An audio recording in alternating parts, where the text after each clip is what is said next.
Hello नमस्कार प्यारे बच्चों, आप सभी लोगों का मोस्ट वेलकम है आपके अपने प्यारे से यूट्यूब चैनल सीखिए इस ऑनलाइन क्लासेस में। तो कैसे हो आप सभी लोग? उम्मीद करते हैं कि आप सभी लोग अच्छे होंगे और आप सभी लोग की तैयारी जो है बिल्कुल ही अच्छी तरीके से चल रही होगी। तो प्यारे बच्चों, आज के इस क्लास में हम सभी लोग जो है पढ़ने वाले हैं क्लास 12th पॉलिटिकल साइंस के प्यारे बच्चों मोस्ट इंपॉर्टेंट ऑब्जेक्टिव क्वेश्चन को, जो कि प्यारे बच्चों आपके फाइनल बोर्ड परीक्षा 2026 के लिए काफ़ी इंपॉर्टेंट है। तो यदि आप इस बार 2026 में अपने फाइनल एग्जाम देने जा रहे हो तो आप जो है ना इस क्लास को बिल्कुल अच्छी तरीके से लास्ट तक देखिए और इस क्लास में दिए जाने वाले सभी प्रश्नों को आप अच्छी तरीके से जरूर याद कर लीजिएगा, क्योंकि बच्चों ये सभी क्वेश्चन इंपॉर्टेंट क्वेश्चन हैं। तो चलिए फिर क्लास को स्टार्ट करते हैं। उनसे पहले यदि आप इस चैनल पे पहली बार जुड़े हो प्यारे बच्चों, तो आप जो है इस चैनल को सब्सक्राइब कर लीजिए, ठीक है। और सब्सक्राइब करके आप जो है ऑल नोटिफिकेशन को जरूर ऑल पे दबा लीजिए, ताकि बच्चों जब भी क्लास हो सबसे पहले क्लास का नोटिफिकेशन आपके पास पहुंच सके। तो आप इस चैनल को सब्सक्राइब कर लीजिए, साथ ही साथ आप जो है इस क्लास को भी लाइक बच्चों जरूर कर लीजिएगा। तो चलिए क्लास को स्टार्ट करते हैं और देखिएगा बच्चों क्वेश्चन क्या है। बच्चों क्वेश्चन है कि किस रियासत के राजा को प्रधानमंत्री कहा जाता था। चलिए बच्चों आंसर लगाइएगा कि किस रियासत के राजा को प्रधानमंत्री कहा जाता था। इस क्लास में कुल 50 क्वेश्चन है बच्चों, और इसमें आप लोग जो है ना बिल्कुल 30 क्वेश्चन सही कीजिए आप लोग, और बताइए कि हाँ आप लोग 30 क्वेश्चन सही कर पाए हो कि नहीं। और बताइए कि किस रियासत के राजा को प्रधानमंत्री कहा जाता है। तो यहाँ पे आपका सही जवाब क्या है? ऑप्शन बी है। चलिए बहुत अच्छा, जम्मू कश्मीर हो जाएंगे बच्चों, बिल्कुल याद रखिएगा आप सभी लोग। आगे देखिए क्वेश्चन यहाँ पर आता है 2 नंबर, और क्वेश्चन क्या है बच्चों आप लोग का कि जम्मू कश्मीर रियासत का भारतीय संघ में विलय कब हुआ था। तो जम्मू कश्मीर रियासत का भारतीय संघ में विलय कब हुआ था? तो आप याद रख लीजिएगा बच्चों, ये 1948 में हुए थे। ऑप्शन यहाँ पर आप लोग का 20 सही जवाब है, 1948 में। अगला क्वेश्चन देखिएगा आप सभी लोग का, यहाँ पे क्वेश्चन है क्या 3 नंबर, क्वेश्चन है कि सोवियत संघ का विघटन कब हुआ था। चलिए बताइएगा बच्चों कि सोवियत संघ का विघटन कब हुआ था। तो सोवियत संघ का विघटन हुआ था बच्चों आपके 1991 में, ठीक है। याद रखिएगा 1991 में होता है। ऑप्शन सी को यहाँ पे आप सही जवाब करेंगे। चलिए आगे देखिएगा क्वेश्चन यहाँ पर आता है बच्चों आप सभी लोग का कि पाक अधिकृत कश्मीर की राजधानी कहाँ है। बताइए बच्चों कि पाक अधिकृत कश्मीर की राजधानी कहाँ पर है। तो याद रख लीजिएगा मुजफ्फरापुर बाद में, ठीक है। ऑप्शन यहाँ पर ए जो है आपका सही जवाब है, याद रख लीजिएगा। चलिए आगे बढ़ते हैं और अगला क्वेश्चन देखिएगा बच्चों। क्वेश्चन क्या दिया गया 5 नंबर, क्वेश्चन दिया गया आप सभी लोगों का कि दक्षेस यानी सार्क की स्थापना कब हुई थी। तो दक्षेस या सार्क की स्थापना जो है बच्चों ये आपके 1985 में होते हैं। ऑप्शन यहाँ पर आप सभी लोग का 20 सही जवाब है, 1985 में। अगला क्वेश्चन देखिएगा आप सभी लोग का, यहाँ पे क्वेश्चन है 16 नंबर, सॉरी 16 बोल रहे हैं बच्चों, 6 नंबर है कि दक्षेस की स्थापना कितने देशों के सहयोग से किया गया था। चलिए बताइएगा कि दक्षेस की स्थापना कितने देशों के सहयोग से किया गया था। तो आप याद रख लीजिएगा बच्चों, इनकी स्थापना 7 देशों के सहयोगों से किए जाते हैं, याद रखेंगे इसको। आगे देखिएगा क्वेश्चन आपका आता है बच्चों यहाँ पे 7 नंबर, क्वेश्चन है परमाणु अप्रसार संधि पर किस देश ने हस्ताक्षर नहीं किया। चलिए बताइए कि परमाणु अप्रसार संधि पर किस देश ने हस्ताक्षर नहीं किया है। तो आप याद रख लीजिएगा बच्चों, ये भारत जो है ना ये हस्ताक्षर नहीं किए हैं, अपना देश भारत हस्ताक्षर नहीं किए हैं बच्चों। आगे देखेंगे क्वेश्चन आप लोग का आता है 8 नंबर, और क्वेश्चन क्या है आप लोगों का, क्वेश्चन है कि निम्नलिखित में से कौन जम्मू कश्मीर का आतंकवादी संगठन नहीं है। बताइए कि निम्नलिखित में से कौन जम्मू कश्मीर का आतंकवादी संगठन नहीं है। तो याद रख लीजिएगा तालिबान ये नहीं है। ऑप्शन यहाँ पर आप सभी लोग का डी इस क्वेश्चन का सही जवाब है। आगे देखिएगा बच्चों यहाँ पर क्वेश्चन है आप सभी लोग का कि बोडो सुरक्षा बल किस राज्य की उग्रवादी संगठन है। तो बोडो सुरक्षा बल किस राज्य का उग्रवादी संगठन है। तो याद रख लीजिएगा ये असम के हो जाएंगे। ऑप्शन ए सही जवाब है, असम के होगा। अगला क्वेश्चन देखेंगे आप सभी लोग का, यहाँ पे 10th नंबर क्वेश्चन है संयुक्त राष्ट्र संघ का मुख्यालय कहाँ है। बताइए तो संयुक्त राष्ट्र संघ का जो मुख्यालय है बच्चों ये हो जाएंगे आपके न्यूयॉर्क में। ऑप्शन आपका डी सही जवाब है, न्यूयॉर्क में है। आप सभी लोग इसे अच्छे से याद रखेंगे। अगला क्वेश्चन आता है आप सभी लोग का, यहाँ पे 11th नंबर क्वेश्चन है कि जम्मू कश्मीर का भारतीय संघ में विलय किस शर्त पर हुआ था। तो जम्मू कश्मीर का भारतीय संघ में विलय किस शर्त पर हुआ था। तो आप सभी लोग याद रख लीजिएगा ये हो जाएंगे जम्मू कश्मीर के स्वायत्तता के शर्त पर। ऑप्शन ए यहाँ पर आप लोग का सही जवाब होगा। अगला क्वेश्चन देख लीजिएगा आप सभी लोग का, यहाँ पे क्वेश्चन है भारतीय संविधान के किस अनुच्छेद के तहत जम्मू कश्मीर को स्वतंत्रता का प्रदान जो है ना किया गया है। तो क्या है, भारतीय संविधान के किस अनुच्छेद के तहत जम्मू कश्मीर को स्वतंत्रता यहाँ पे होगा। ठीक है बच्चों, स्वतंत्रता प्रदान की गई है, तो आप याद रख लेंगे बच्चों, ये अनुच्छेद 370 के तहत है। नेक्स्ट क्वेश्चन देख लीजिएगा। क्वेश्चन है आप लोग का कि स्वतंत्रता प्राप्ति के बाद भारत के सामने प्रमुख चुनौतियाँ थी। तो स्वतंत्रता प्राप्ति के बाद भारत के सामने क्या है, प्रमुख चुनौतियाँ थी। तो आप सभी लोग याद रख लीजिएगा, ये हो जाएंगे आपके यहाँ पर क्या, तो भारत एकता की चुनौती ये थी, लोकतांत्रिक व्यवस्था की स्थापना की चुनौती ये भी थी, गरीबी एवं बेरोजगारी समाप्ति की चुनौती ये सभी थी। ऑप्शन डी होगा, इनमें से सभी हो जाएंगे। अगला क्वेश्चन, सुरक्षा परिषद में सदस्यों की संख्या कितनी है, बताइएगा आप सभी लोग। तो सुरक्षा परिषद में सदस्यों की संख्या हो जाएंगे कुल आपके यहाँ पर 15। ऑप्शन डी सही जवाब है, 15 हुआ। अगला क्वेश्चन देखिएगा। क्वेश्चन है, अंतर्राष्ट्रीय न्यायालय में न्यायाधीशों की संख्या कितनी है, बताइए। तो अंतर्राष्ट्रीय न्यायालय में न्यायाधीशों की संख्या कितनी होती है, तो याद रख लीजिएगा आप सभी लोग, 15 होती है। ऑप्शन ए यहाँ पे सही जवाब है, 15 होती है। चलिए आगे देखेंगे। क्वेश्चन आप लोग का आता है 60 नंबर, और क्वेश्चन क्या है कि अखिल भारतीय किसान कांग्रेस की स्थापना किसने की थी। तो अखिल भारतीय किसान कांग्रेस की स्थापना जो है बच्चों, याद रख लीजिएगा, सरदार पटेल जी के द्वारा की जाती है। यहाँ पे बच्चों ऑप्शन से इस क्वेश्चन का आपका सही जवाब हो जाएंगे सरदार पटेल जी। आगे देखिएगा। क्वेश्चन है आप लोग का 70 नंबर। क्वेश्चन है, और क्वेश्चन क्या दिया गया आप सभी लोगों का, क्वेश्चन है कि 2004 में बने संयुक्त प्रगतिवादी गठबंधन में निम्नलिखित में से कौन दल शामिल नहीं है। तो आप सभी लोग याद रख लीजिएगा, यहाँ पर हो जाएंगे आपके कौन, तो भाजपा शामिल नहीं है। ऑप्शन आपका डी होगा सही जवाब, भाजपा। आगे देखेंगे। क्वेश्चन आप लोग का आता है यहाँ पर 80 नंबर। क्वेश्चन है कि संविधान सभा के अध्यक्ष कौन थे, बताइए आप सभी लोग कि संविधान सभा के अध्यक्ष कौन थे। तो संविधान सभा के अध्यक्ष थे डॉक्टर राजेंद्र प्रसाद। ऑप्शन आपका बी जो है यहाँ पे इस क्वेश्चन का सही जवाब है बच्चों, याद रखेंगे डॉक्टर राजेंद्र प्रसाद। अगला क्वेश्चन आता है आप सभी लोग का 90 नंबर। क्वेश्चन क्या दिया गया है कि राष्ट्र संघ की स्थापना के लिए बनाई गई समिति के अध्यक्ष किसे जो है ना बनाया गया है। तो राष्ट्र संघ की स्थापना के लिए बनाई गई समिति का अध्यक्ष किसे जो है बनाया गया है, तो आप सभी लोग याद रख लेंगे। तो यहाँ पे इस क्वेश्चन का आपका सही जवाब ऑप्शन यहाँ पे बी है, अमेरिकी राष्ट्रपति पे। ऑप्शन आपका बी सही जवाब है।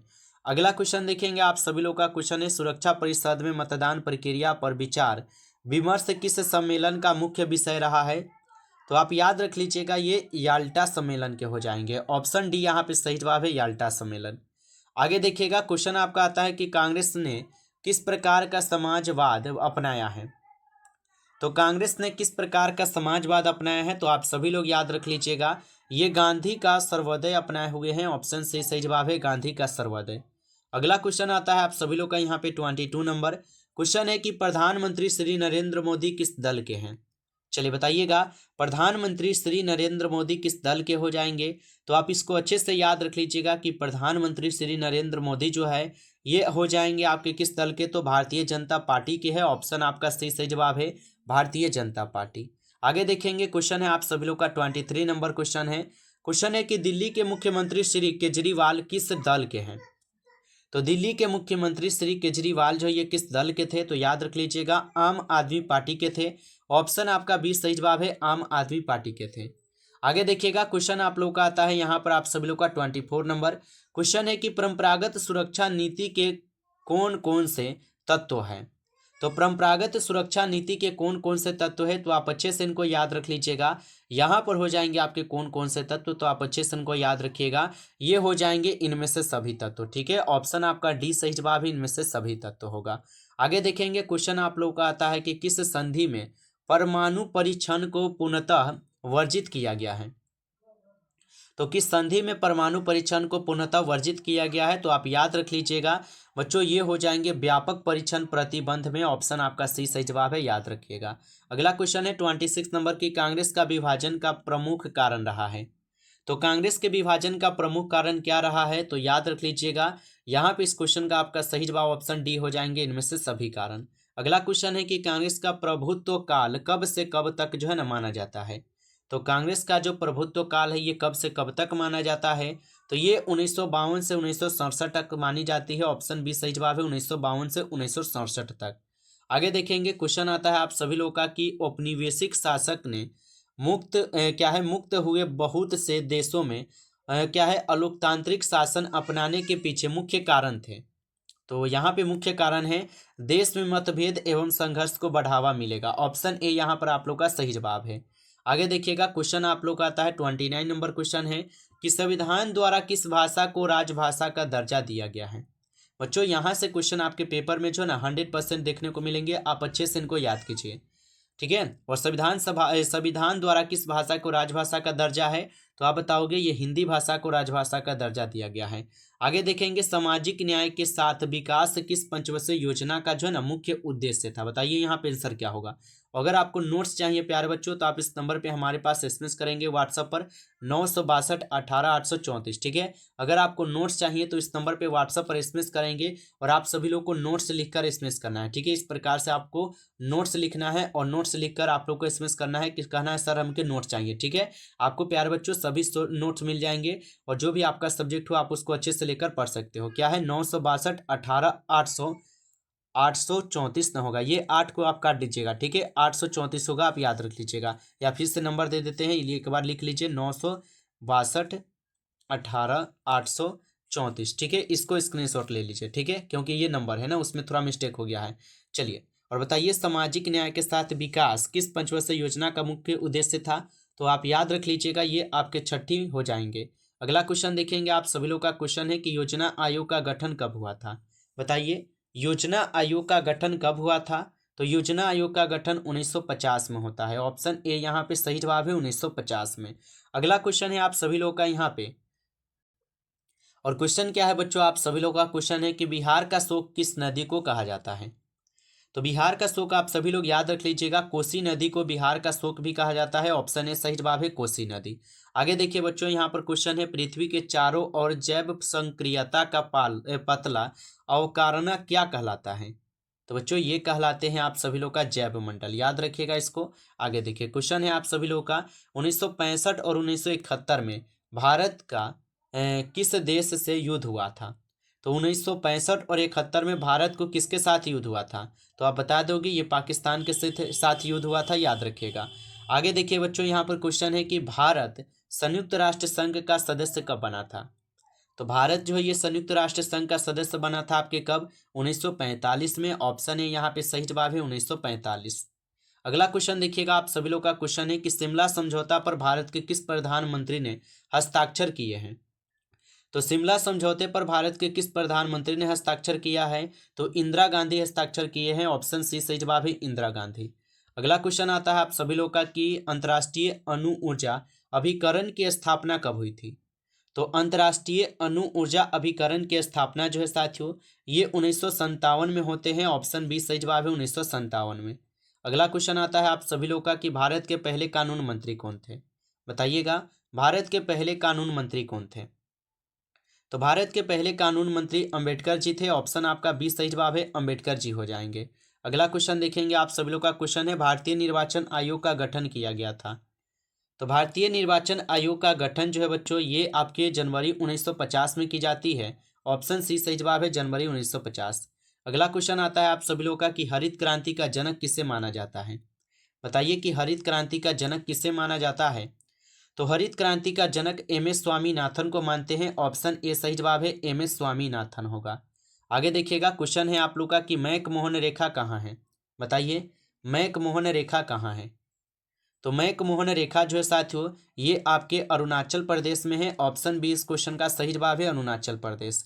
आगे देखेंगे, क्वेश्चन है कि वर्ल्ड सोशल फोरम की प्रथम बैठक किस देश में हुई थी। तो यहाँ पे क्या है, सोशल फोरम की जो प्रथम बैठक है ये किस देश में हुई थी।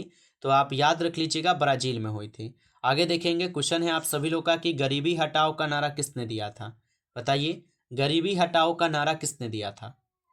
तो गरीबी हटाओ का नारा इंदिरा गांधी दिए थे। ऑप्शन आपका बी सही जवाब है, ऑप्शन बी को सही जवाब करेंगे। नेक्स्ट क्वेश्चन है कि संपूर्ण क्रांति आंदोलन का नेतृत्व जो है ना किसने किया था। तो संपूर्ण क्रांति आंदोलन का नेतृत्व किसने किया था।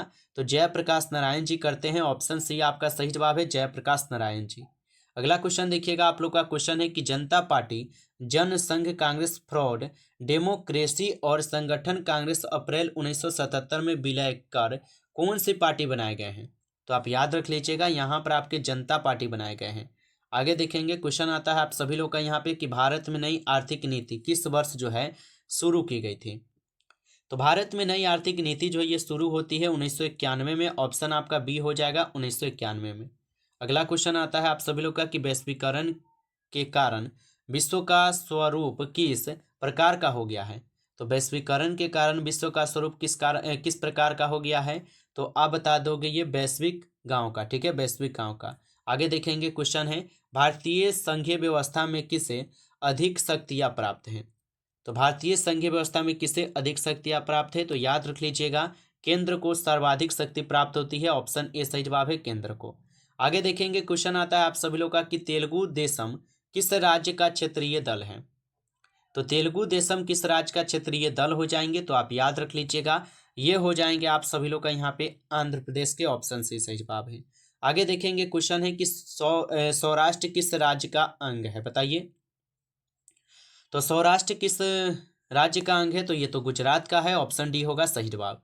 तो प्यारे बच्चों इस क्लास में कुल आपके 50 क्वेश्चन थे। क्या 50 में आप लोग का 30 क्वेश्चन सही हुआ है कि नहीं, आप लोग कमेंट में जरूर बताइएगा। बच्चों क्लास अच्छा लगा हो तो आप सभी बच्चे से रिक्वेस्ट है कि आप सभी लोग लाइक कर लीजिएगा। चैनल पे पहली बार जुड़े हैं तो आप इस चैनल को सब्सक्राइब करके आप ऑल नोटिफिकेशन को जरूर ऑल पे दबा लीजिए बच्चों, ताकि जब भी क्लास हो नोटिफिकेशन आपके पास पहुंच सके। तो आप चैनल को सब्सक्राइब कर लीजिए। अगर आपको नोट्स चाहिए तो आप इस नंबर पे हमारे पास एसएमएस कीजिए व्हाट्सएप पर 962 18 834। ठीक है, और व्हाट्सएप पर एसएमएस करके आपको बोलना है कि सर हमें नोट्स चाहिए। ठीक है, इस प्रकार से अगर आप मैसेज करते हो तो हम आपको रिप्लाई देंगे। ठीक है, तो आप इस नंबर पे इस तरीके से आपको एसएमएस करना है कि सर हमें नोट्स चाहिए। ठीक है, जो आपको थोड़ा सा पेमेंट लगेंगे उसको आप पेमेंट करके ले सकते हो। चलिए बच्चों फिर मिलते हैं आपसे एक नई टॉपिक के साथ नेक्स्ट क्लास में। सभी प्यारे बच्चों को टेक केयर, अच्छी तरीके से तैयारी करते रहिए।